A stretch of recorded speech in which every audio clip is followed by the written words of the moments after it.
Unahin natin itong kay Buying. Nako, eto. Mga kababayan, ito po ay nasagap ko lang. Nasagap ko lang according sa aking mga biik na walang puwet, meron silang ikwinento sa akin. Sabi, daw di umano ni Buying, tapusin lang muna itong New Year. Mga kababayan, hindi ako mangunguna, pero mag-share lang ako. According sa nakarating sa akin, ganito po kasi yan. According sa mga aking mga Tweety bird, diba? Yung aking mga puwet na walang, mga biik na walang puwet, no? Pinarating sa akin, Ma'am Teresita, hello po. Pinarating sa akin, Ma'am Maria Ocampo, hello. According sa aking biik na walang puwet, ang sabi niya, like muna tayo. Pagkatapos daw ng New Year, January 5 pataas. Ito na. Chismis ito chismis ito.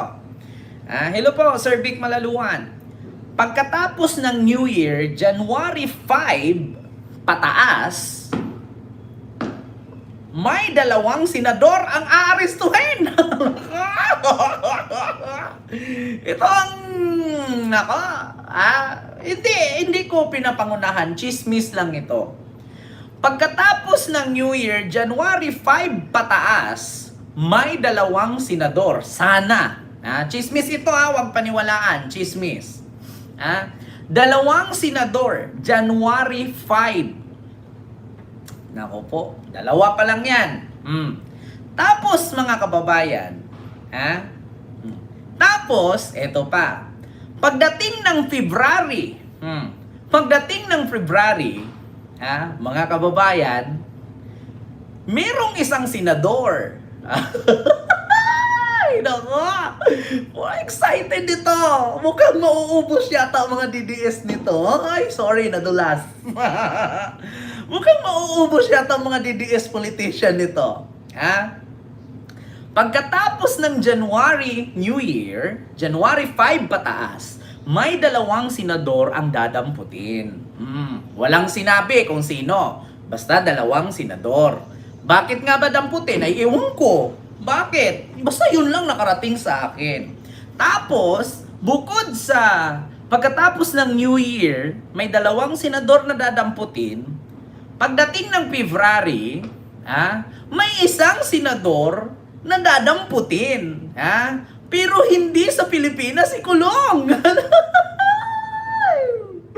Kundi sa The Hague, Netherlands. Zalalo.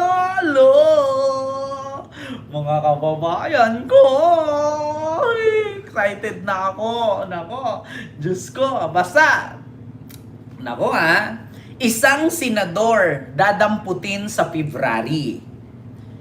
Walang pangalan. Walang pangalan. Bahala na kayo. Basta. Walang pangalan. Ito January 5 pataas, may 2 senador na dadamputin. Actually, 4 yan sila. Itong 2, kinasuhan pa lang. Yung 2, pasok na. So, sunod-sunod yan. Sabi nga ni Boying, yan nyo, tapusin nyo lang New Year. Sunod-sunod na yan.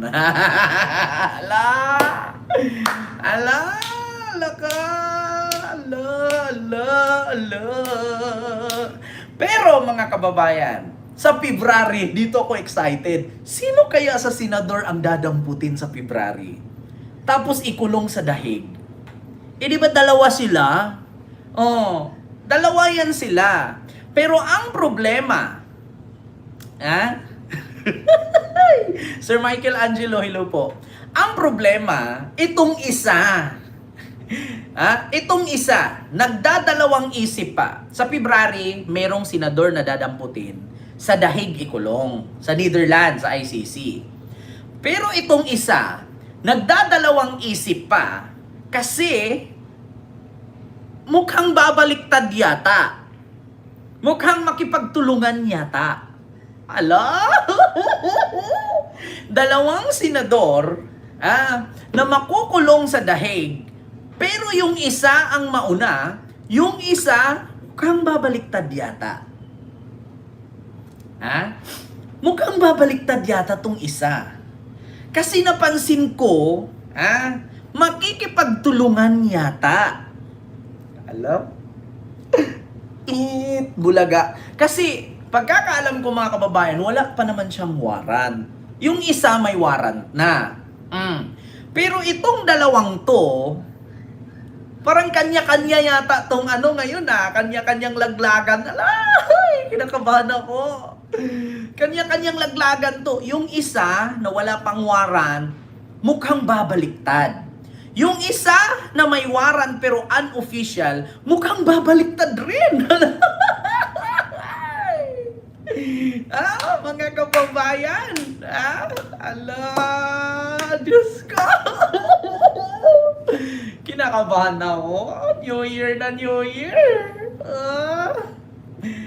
Ito alam nyo, yung isa na may warrant pero unofficial, traidor naman talaga siya. Kasi hindi naman makulong yung tatay nila kung sinabi niya noon na may warrant nung papuntang Hong Kong yung tatay nila. Traidor na talaga yung isa. Pero itong isa na nahimik. Makabingkil family. May galap shoutout po dyan mula kay Ronaldo Makabingkil. Ayan, may galap shoutout po. Yung sa flood control Halaka, Chupaeng, may galap shoutout po. Halaka, mga kababayan. Basta ako, walang pangalan Walang pangalan. Walang pangalan. Ayaw ko naman pangalanan kasi baka sabihin na naman dito, feeling untouchable ka na naman, ayaw ka na naman, pinangunahan mo na naman. Which is totoo naman. Totoo naman talagang meron.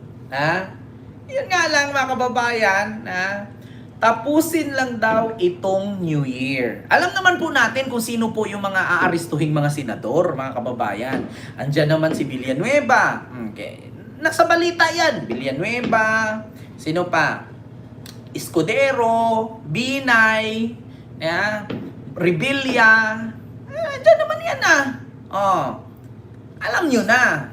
Tapos, merong sa ICC, ito si Bongo, si Bato, alam nyo naman yan, hindi naman bago sa atin yan. Pero, mga kababayan, kailan? Di ba? Nako po, eto na.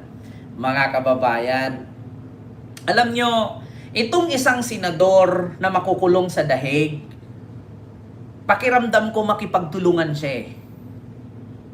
Bakit?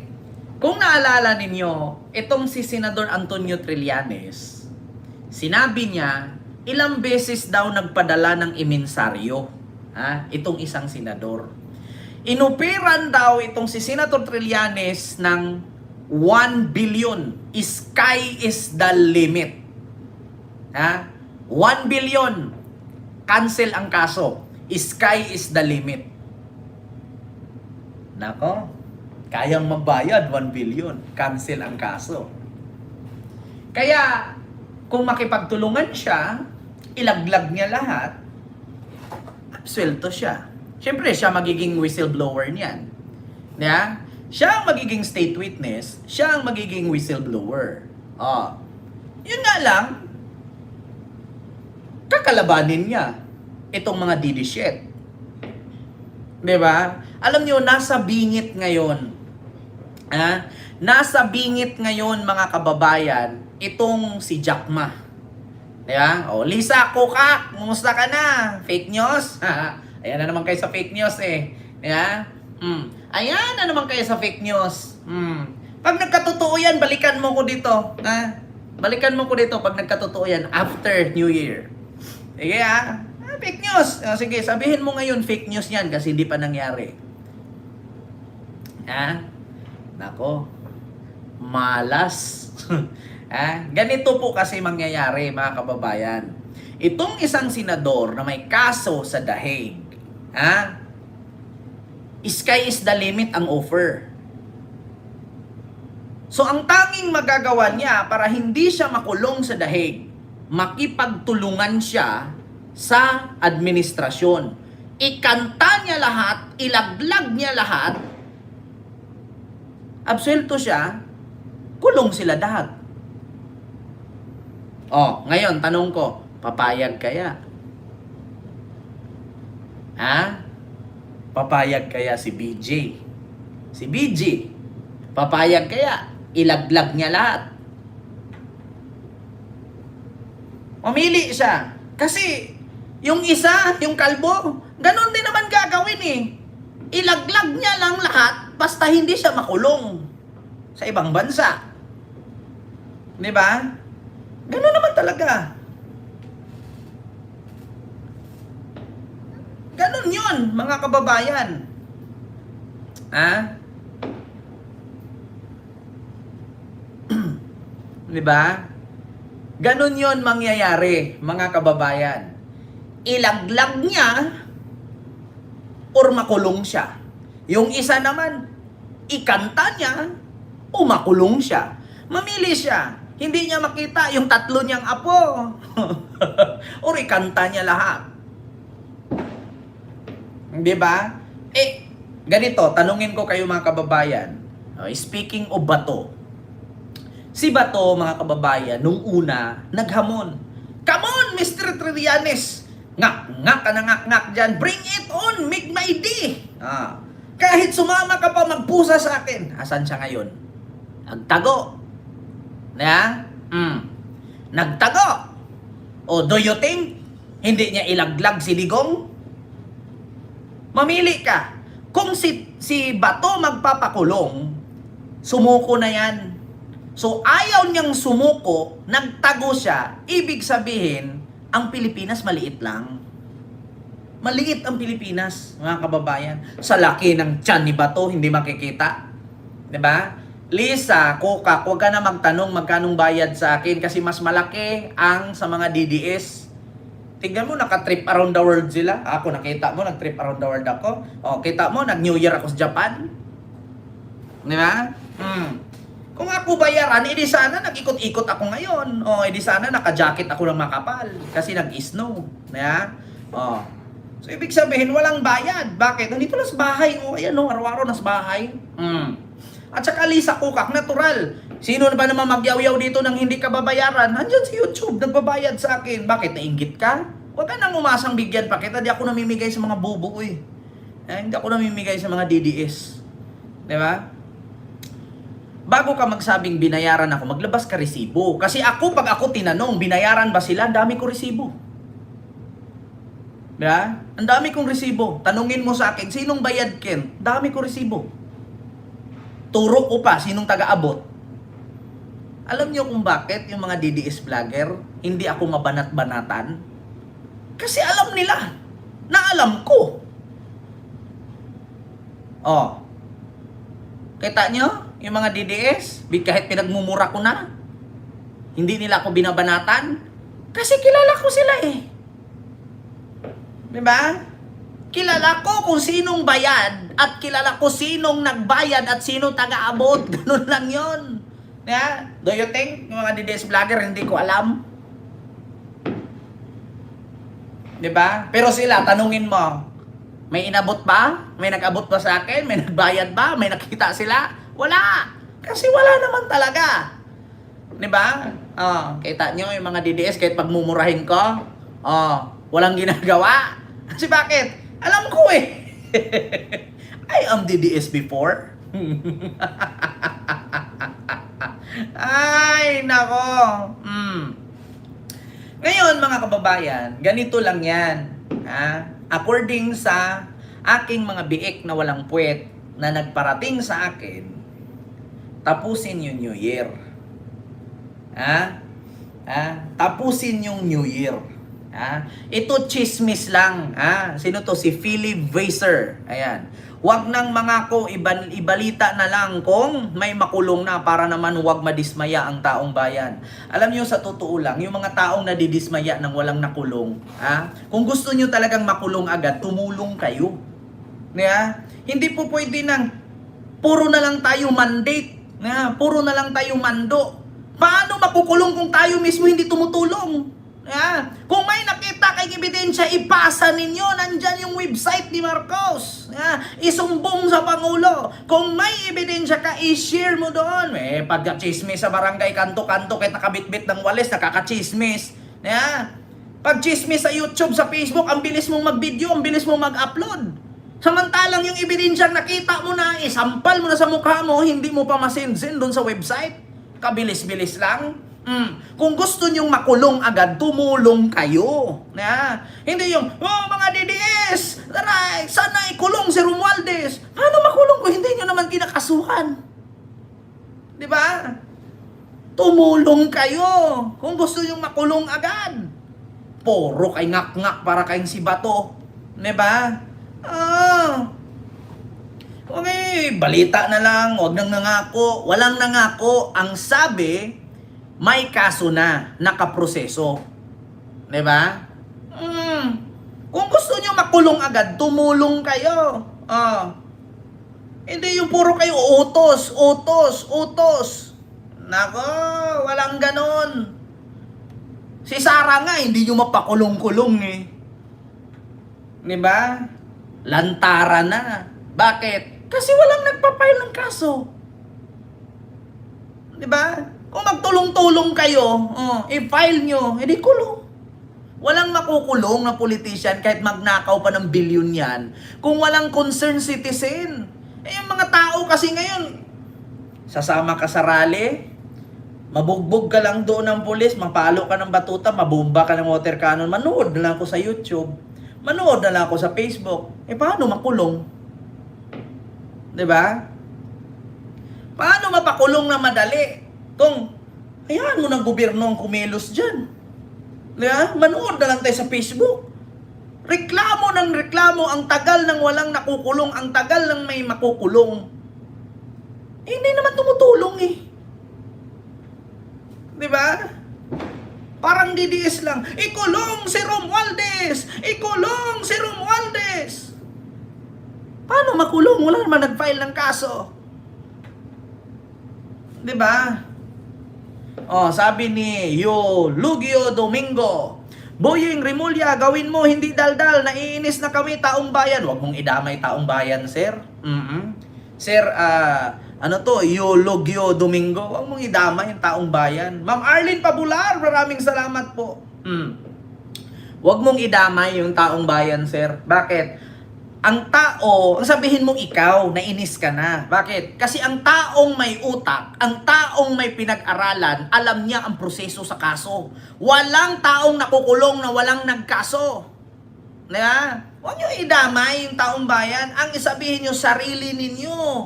Diba? Kasi kung alam mo kung paano ang proseso ng batas, matagal ang process niyan. Mahirap kasi na nakita mong namitas.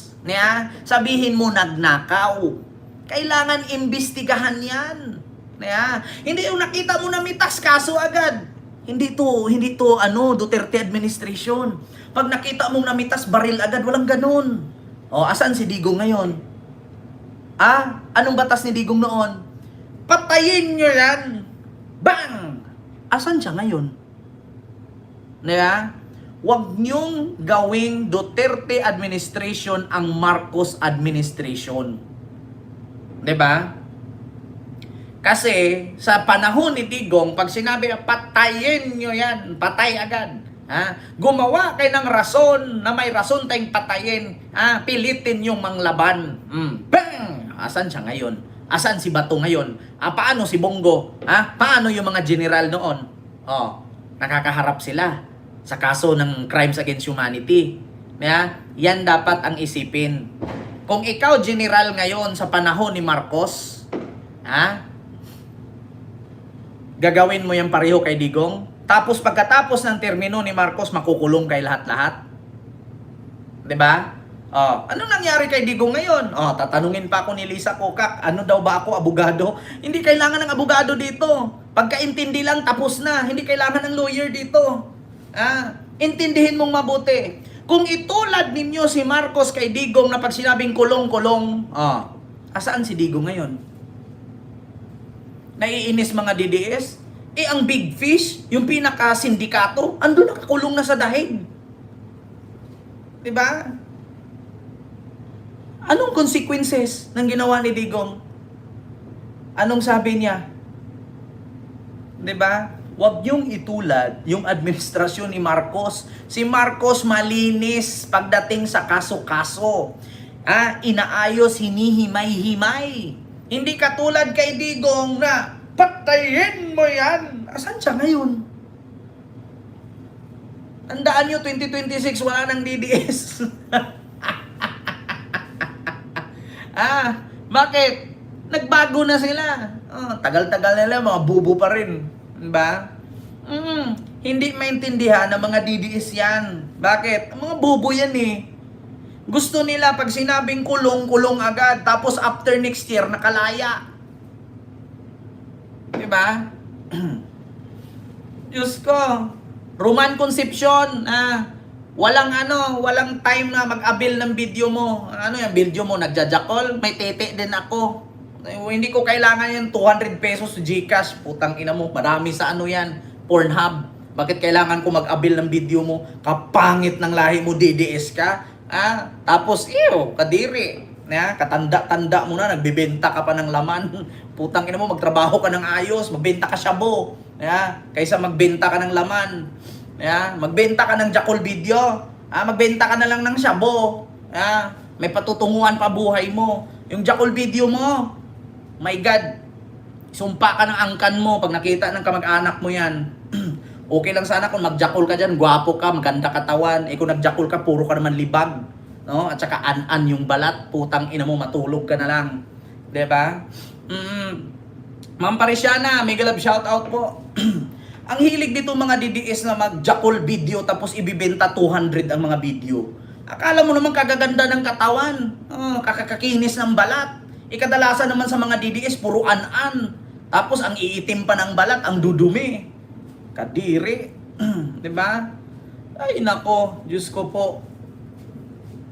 Ito lang masasabi ko sa inyo sa mga nagmamadali na may makulong. Hindi kami nagmamadali. Bakit? Laki na ng pilay ni Digong. Hindi na nga makauwi eh. Diba? Yung totoo. Alam nyo, sa totoo lang, itong mga DDS, kaya sila nasasaktan araw-araw pag sinabi yung pangalang Digong. Kasi putang ina kasi yan si Digong eh. Apakabubo kasi, abogado daw. Presidente daw, piskal daw. Putang ina, nakulong, di makakalaya. Tingin yung mamamatay na lang. Mamamatay na lang, di pa rin nakakauwi. Putang ina kasi ang Digong na yan eh. Apakabubo kasi yan eh. Kung bubo ang tatay, paano pa mga anak? Diyos ko naman. Tayo, piskal ako, mayor ako, presidente ako. Apakabubo. Asaan yung pagiging mayor mo? Asaan yung pagiging piskal mo? Pagiging presidente mo? Kung nakulong ka dyan, di ka makauwi. Di poga ka. Putang inang yan. Diyos ko naman. Asaan yung kayabangan? Ako, pumatay? Yes, correct. Very correct. Asan ka ngayon? Yes, correct. Mamamatay ka dyan. Correct, uwi kang garapon.